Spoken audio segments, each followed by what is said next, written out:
मी चार सुरू करतो ना। 4 लक्षवेधी क्रमांक 4 वितरित केल्याप्रमाणे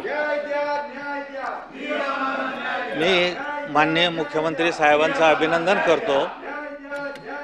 अनेक वेळेला MPSCच्या संदर्भामध्ये जो लाखो विद्यार्थ्यांचा, लाखो तरुण तरुणींच्या जीवन मरणाचा प्रश्न असतो, त्या संदर्भामध्ये कालच 385 जागांची जाहिरात कालच्या लोकसत्ता पेपरला आलेली आहे।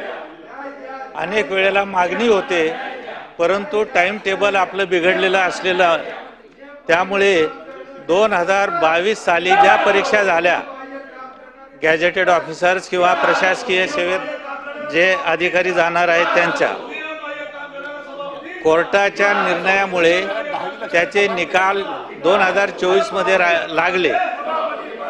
मोठ्या प्रमाणामध्ये ते अधिकारी भरती झालेले आहेत, त्यांना नोकऱ्या देण्यात आलेल्या आहेत। पण उरलेले काही अधिकारी आहेत किंवा जे उमेदवार होते, जे सेवा परीक्षा पास झाले, त्या अद्यापही प्रशासकीय ऑर्डर्स राहिलेले आहेत, तर त्या कधी देण्यात येतील हा एक माझा मुद्दा होता।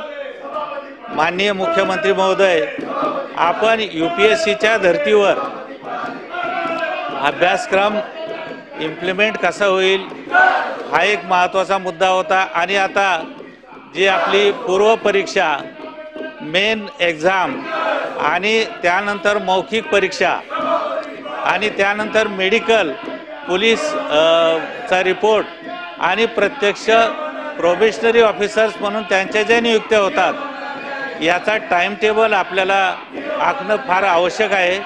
कारण जवळजवळ 6-7 लाख विद्यार्थी या परीक्षेला बसत असतात, त्यांच्या जीवन मरणाचा प्रश्न असतो। बरेचसे विद्यार्थी हे ग्रामीण भागातले असतात आणि ते पुणे मुंबईसारख्या ठिकाणी या परीक्षेसाठी येत असतात। 5-5, 10-10 वर्ष आयुष्याचे महत्त्वाचे त्यांचे या अभ्यासामध्ये जात असतात आणि गुणवत्ताधारक जे विद्यार्थी असतात त्यांची निवड झाल्यानंतर देखील त्यांना नियुक्तीसाठी अतिशय विलंब होत असतो। यामध्ये आपण लक्ष घालावं अशी माझी विनंती आहे। दुसरं, अनेक वेळेला विद्यार्थी मुद्दे काढतात की नुसते सब्जेक्टिव्ह किंवा ऑब्जेक्टिव्ह प्रकारचे प्रश्न विचारले जातात, त्याऐवजी डिस्क्रिप्टिव्ह स्वरूपाचे प्रश्न विचारावेत। कारण ग्रामीण भागातून जो विद्यार्थी असतो त्याला डिस्क्रिप्टिव्ह स्वरूपात लिहिण्याची सवय असते किंवा उत्तर देण्याची सवय असते, हा एक मुद्दा होता। त्यानंतर आपण लेखी परीक्षा झाल्यानंतर बऱ्याच वेळेला मौखिक परीक्षेला वेळ लागतो, म्हणून माझं मत असं आहे, माझी विनंती पण आहे की आपण विभागीय स्तरावरती मौखिक परीक्षा घ्याव्यात। त्यासाठी चेअरमन अधिक आपले जे लोकसेवा आयोग MPSCचे चेअरमन अधिक आणखी सदस्य वाढवण्याची काही तरतूद करता येईल हे सुद्धा पाहणं आवश्यक आहे।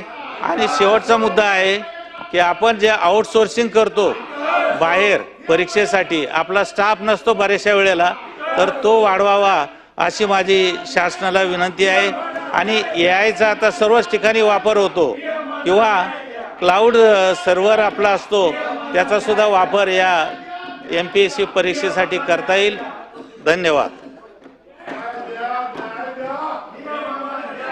माननीय सभापती महोदया, माझी आपल्याला विनंती आहे की आमच्या विरोधी पक्षाच्या सदस्यांना आपल्या चेंबरला बोलवून चहा पाणी वगैरे करून जरा त्यांना आपण त्यांची समजूत जी आहे ती घालावी।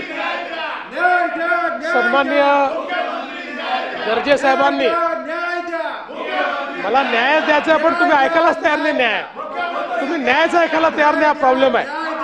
सन्माननीय गर्जे साहेबांनी अतिशय महत्त्वाचा विषय या ठिकाणी उपस्थित केला आहे। MPSCच्या संदर्भात आपण जे काही प्रश्न उपस्थित केले आहेत, पहिल्या तर आपण जे लोक राहिलेले आहेत त्यांना आपण कधी नियुक्ती देणार असं सांगितलं आहे। केवळ 14 लोक आता राहिलेले आहेत ज्यांच्या कागदपत्रांमध्ये काही त्रुटी आहेत, बाकी सगळ्यांचं पूर्ण केलं आहे। त्यांचे ट्रेनिंगची देखील आपण व्यवस्था केली आहे, त्यांना आपण कधी नियुक्ती देणार असं सांगितलं आहे। केवळ 14 लोक आता राहिलेले आहेत ज्यांच्या कागदपत्रांमध्ये काही त्रुटी आहेत. बाकी सगळ्यांचं पूर्ण केलं आहे. त्यांच्या ट्रेनिंगची देखील आपण व्यवस्था केलेली आहे. या 14 लोकांनाही आपण लवकरच त्यांचं सगळी तपासणी पूर्ण करून आणि त्यांनाही नियुक्ती देऊ. मुळातच आपल्या लक्षवेधीचा एकूण रोग जो आहे तो मला असं वाटतं अतिशय योग्य आहे की UPSC मध्ये त्याचं कॅलेंडर हे पक्कं असतं. कधी परीक्षा होणार, कधी मेन्स होणार, कधी त्याचे इंटरव्ह्यू होणार. आपल्याकडे दुर्दैवाने कॅलेंडर आपण डिक्लेअर केल्यानंतरही गेल्या 5-7 वर्षात आपल्या असं लक्षात आलेलं आहे की आपल्याला सातत्याने तारखा बदलाव्या लागतात. पण याचं मुख्य कारण असं आहे की आपल्याला माहिती आहे 2018-19 पासून आपल्याकडे सातत्याने वेगवेगळ्या आरक्षणाच्या प्रश्नांमुळे कोर्टाचे निर्णय येतात. मग कशी SCBCचा विषय येतो, कधी EWSचा विषय येतो, कधी EWS मधला SCBCचा विषय येतो आणि मग त्यात वेगवेगळ्या कोर्टामध्ये जे काही स्थगिती येतात त्याच्यामुळे हा वेळ जास्त लागतो.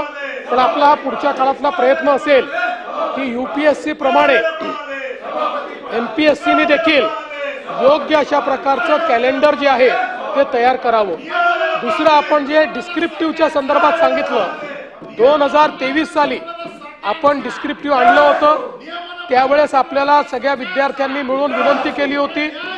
त्यावेळेसच आपण घोषणा केली होती की शेवटचा चान्स म्हणून 2025 पर्यंत सर्वांना चान्स दिला जाईल आणि 2025 पासून डिस्क्रिप्टिव्ह अशा प्रकारेच आपल्या परीक्षा होतील. त्याप्रमाणे तो निर्णय झालेला आहे, MPSCने घेतलेला आहे.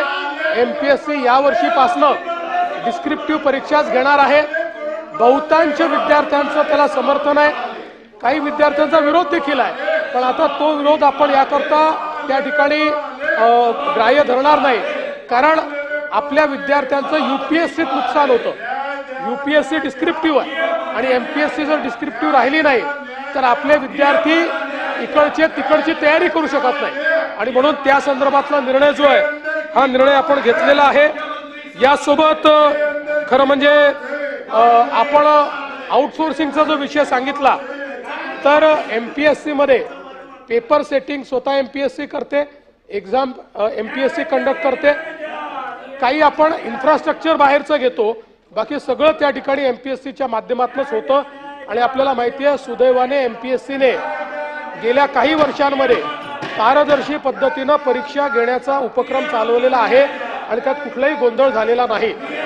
आता 2 गोष्टी अजून या निमित्ताने मी सांगू इच्छितो की आपण जे इंटरव्ह्यूच्या संदर्भात सांगितलं, आता आपला प्रयत्न आहे MPSC मध्ये ज्या रिकाम्या जागा आहेत, आता 3 जागा रिकाम्या आहेत, या तात्काळ भरण्याची कारवाई आपण सुरू केलेली आहे.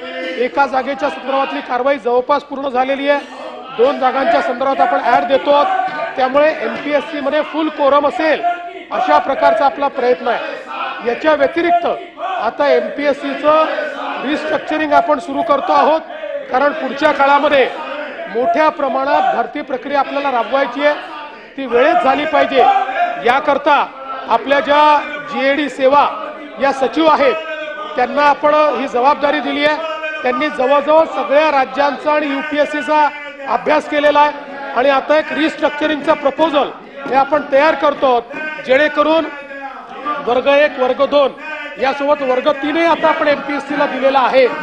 या सगळ्या परीक्षा वेळेत कशा कंडक्ट करता येतील, वेळेत रिक्रुटमेंट कसं करता येईल, याला गतिशीलता कशी देता येईल, या संदर्भातलं MPSCचं संपूर्ण रिस्ट्रक्चरिंग हे आता राज्य सरकारने त्या ठिकाणी हातामध्ये घेतलेलं आहे. MPSC स्वायत्त असल्यामुळे MPSCशी देखील त्या संदर्भातली चर्चा ही आपण केलेली आहे. त्यांचंही म्हणणं काय आहे हे आपण समजून घेतलेलं आहे आणि त्या अनुरूप यापुढे ही कारवाई करण्यात येईल. प्रवीण दरेकरजी. सभापती साहेब, आपल्याला एक विनंती आहे की UPSCला इंग्रजी माध्यम बरोबर आहे, अनेक पुस्तकं त्यामध्ये उपलब्ध असतात, परंतु MPSCला प्रामुख्याने ग्रामीण भागातले मुलं असतात, तर त्यांना मराठी पुस्तकं किंवा मराठी अध्ययन करण्यासाठी मराठी भाषेमध्ये अशी पुस्तकं काही शासनाकडून उपलब्ध करून देता येतील किंवा एखाद्या एजन्सीकडून उपलब्ध करून देता येतील का, एवढी विनंती आहे.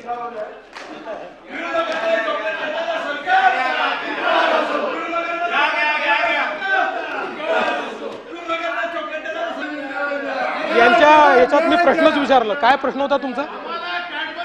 साहेब, आपल्याला इंग्रजी माध्यमामधले पुस्तकं बरीचशी उपलब्ध आहेत अभ्यासासाठी. मराठी माध्यमामधली काही पुस्तकं उपलब्ध करून देता येतील का शासनाकडून? एक विनंती. मी परवा सभागृहामध्ये सांगितलं की काही कोर्सेस करता अजूनही आपण फक्त इंग्रजीत परीक्षा घेतो, मराठीत परीक्षाच घेत नाही. त्यामुळे पुढच्या काळामध्ये मराठी पुस्तकं तयार करून सगळ्या परीक्षा इंग्रजीसोबत मराठीत झाल्याच पाहिजे, अशा प्रकारे राज्य सरकारची त्या ठिकाणी संकल्पना आहे आणि म्हणून हे लवकरच करण्यात येईल. लक्षवेधी क्रमांक 10.